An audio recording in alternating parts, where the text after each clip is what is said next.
자, 여러분, 오늘은 제가 기업 분석을 하기 전에 2008 금융위기에 대해서 간단하게만 보고 넘어가 보도록 하겠습니다. 지금 보시는 건 이제 20년치 S&P 500 지수인데요. 당연히 2008 금융위기가 가장 눈에 띄죠. 그리고 이 금융위기 당시에 금융업이랑 건설업이 가장 큰 직격탄을 맞았다고 볼 수 있습니다. 2008 금융위기의 근본적인 원인은 일단 저신용자들에 대한 주택담보대출이었죠. 이렇게 신용이 낮은 사람들에게 이제 주택담보대출을 많이 해주게 되면서 1차적인 문제가 있었고, 두 번째 문제는 이런 저신용자들에 대한 대출을 유동화해서 파생상품 같은 금융상품들을 금융권에서 이제 출시를 하게 됐다는 겁니다. 문제는 이제 부동산 가격이 꾸준히 증가를 하게 되면 상승을 하게 되면 상관이 없는데 2006년도에 긴축 정책을 시작하게 되면서 이미 2006년도에부터 주택 가격이 앞으로 향후에 하락할 것이라는 그런 전망들이 있었어요. 그래서 실제로 이런 현상들이 발생을 하게 되고 저신용자들이 대출을 상환하지 못하게 되니까 투자은행들은 이제 뱅크런이나 파산을 하게 되죠. 특히 이런 파생 상품들을 출시했던 금융권도 굉장히 큰 타격을 입게 됩니다. 이런 일련의 사건들이 금융권과 건설 경기 그리고 산업 전반으로 확대된 게 2008 금융위기라고 볼 수 있겠어요. 자, 근데 여러분, 그럼 이쯤에서 한번 이제 궁금한 게 이런 2008 금융위기를 버텨냈던 금융기업이라든지 아니면 건설기업들은 어떻게 이런 2008 금융위기를 버텨냈을까라는 그런 의문이 들잖아요. 그래서 저는 오늘 2008 금융위기를 버텨냈던 건설업 기업을 한번 소개해 드리려고 합니다. 자, 기업 이름은 톨 브라더스라는 기업이고요. 제 블로그에는 25년 11월에 한번 분석해 본 적이 있습니다. 미국 본사고 뉴욕 증권거래소에 상장되어 있어요. 티커명은 TOL입니다. 자, 지금 보시는 것처럼 장기적으로 주가는 우상향하고 있긴 하지만 중간중간 이제 굉장히 증감폭이 큰 모습을 볼 수 있습니다. 톨 브라더스의 비즈니스 모델은 간단합니다. 럭셔리 하우스랑 고급 주택을 건설해서 판매하는 것인데요. 중요한 건 이 럭셔리, 고급 주택이라는 부분을 이제 염두에 두고 다음 부분을 한번 살펴보겠습니다. 2008 금융위기를 예상했던 사람들은 뭐 유명한 투자자들 뿐만이 아니었습니다. 이미 2006년경에도 톨브라더스의 대표가 연차보고서에서 이렇게 발표를 하고 있었어요. 우리는 투기자들과 투자자들이 더 이상 수요를 부추기지 않고 있다고 판단을 한다. 즉, 그 이전에는 실수요자들 뿐만이 아니라 투기자, 투자자들이 많은 수요를 일으켜서 이렇게 매출이 많이 발생했다는 걸 인정을 하고 있고요. 그 다음에 우리는 이제 주택을 투기 목적의 구매자들에게 판매하지 않으려고 노력을 하고 있다고 밝히고 있습니다. 그 다음 또 중요한 부분은 이렇게 구매자들로부터 상당 수준의 계약금이 지급되기 전에는 단독주택을 건설을 하지 않겠다, 시작을 하지 않겠다라고 이렇게 이미 연차 보고서에서 말을 하고 있었어요. 톨 브라더스가 어떻게 2008 금융위기를 극복해냈는지 구체적으로 한번 살펴보자면 일단 기본적으로 주요 고객층의 차이가 있습니다. 이게 굉장히 중요한 부분이기도 한데요.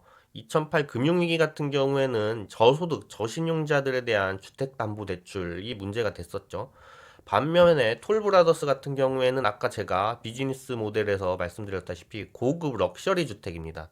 이런 주택들을 이제 매입하는 건 고소득자들이겠죠. 그래서 톨브라더스 같은 경우 주요 고객들이 고소득자다 보니까 2008 금융위기에 대해서 상대적으로는 좀 피해가 적었던 편이긴 해요.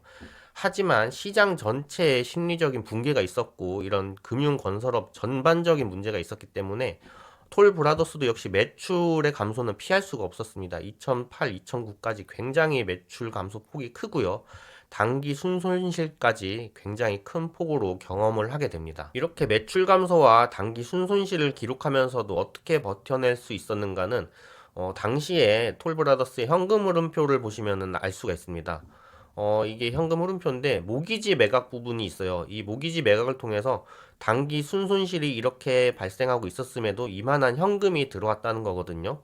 이 모기지 매각은 톨브라더스가 이제 주택 건설만 하는 게 아니라 자회사를 통해서 모기지 대출도 실행을 하고 있습니다. 그러니까 자회사가 대출을 이제 해주는 건데 특징은 이 대출을 통해서 이제 원금과 이자 수익을 꾸준히 받아내는 구조가 아니라 톨브라더스는 모기지를 발생시킨과 그러니까 대출을 해준과 동시에 이 대출에 대한 채권을 다른 금융기관에 매각을 하게 됩니다. 그래서 이런 안정적인 이자 수익은 받지 못하더라도 이런 주택을 짓자마자 판매하자마자 대출도 전체를 이제 판매를 함으로써 이후에 발생할 그런 위기에 대해서 좀 안정적인 부분을 이제 확보를 하게 되는 거죠.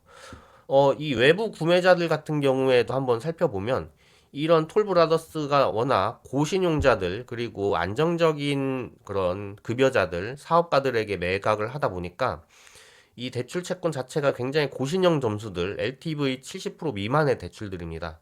이 2008 금융위기가 아무리 위기라고 하더라도 금융기관들은 이제 앞으로 미래를 위해서 먹거리는 찾아야 되잖아요. 그래서 안정적인 채권을 찾던 우량한 구매자들, 웰스파고나 뱅크 오브 아메리카 같은 안정적인 대형 금융기관들은 여전히 톨브라더스 같은 기업들의 모기지를 사들이고 있었어요. 그리고 이런 금융기관들은 그런 모기지 대출 채권뿐만이 아니라 그들의 안정적인 이제 부유한 고객들이잖아요.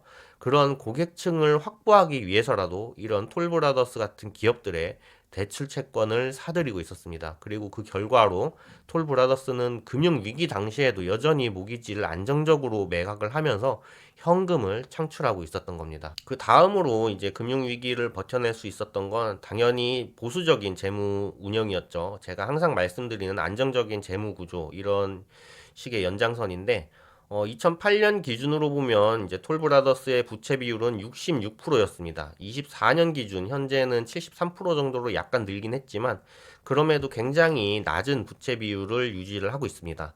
2008년 기준으로 현금성 자산은 1,633백만 달러, 그리고 차입금, 회사채 발행분을 모두 합해보면 2,137백만 달러로 차입금이 좀 더 많기는 한데 여전히 훨씬 더 많은 이런 재고 자산을 보유하고 있었기 때문에 상대적으로는 좀 안정적인 재무 구조라고 볼 수 있습니다. 그리고 제가 참고 삼아 말씀을 드리자면 우리는 유독 건설 기업과 리츠 기업에 대해서는 이제 재무 구조에 대해서 굉장히 관대한 편인 것 같아요.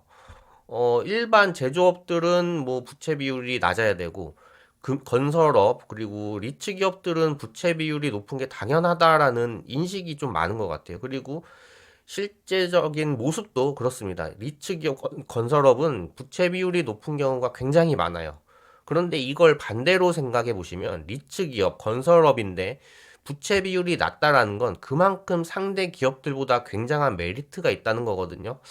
그래서 이 부분은 제가 따로 별도 영상을 올리거나 제 블로그에 따로 한번 글을 써보도록 하겠습니다. 그 다음 마지막으로 재고의 운영도 있는데 역시 보수적인 재무 운영의 한 방향이겠죠.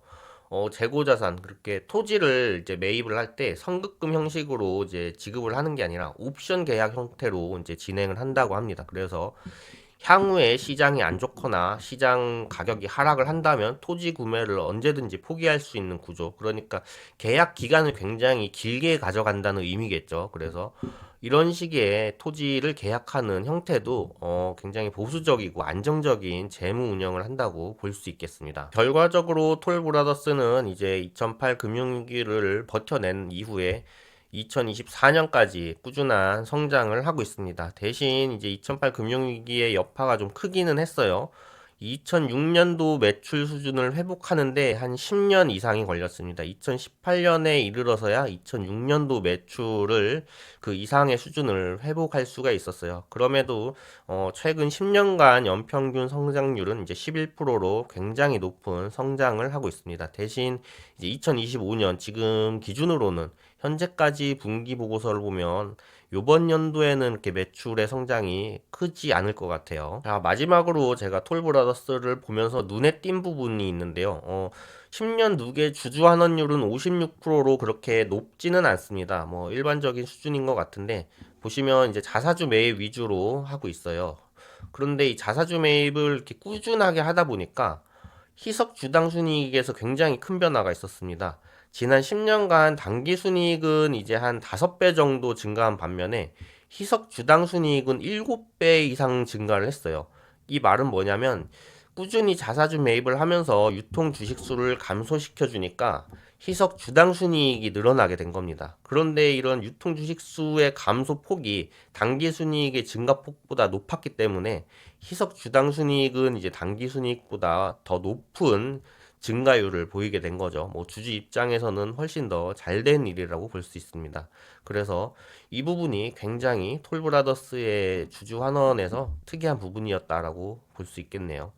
자, 오늘은 제가 톨브라더스의 재무제표 분석보다는 이 톨브라더스가 2008 금융위기를 어떻게 극복해냈는지에 대해서 먼저 살펴봤고, 이 재무제표 분석에 대해서 더 관심이 있으신 분들은 제 블로그를 통해서 한번 살펴봐 주시길 바랍니다. 이상입니다.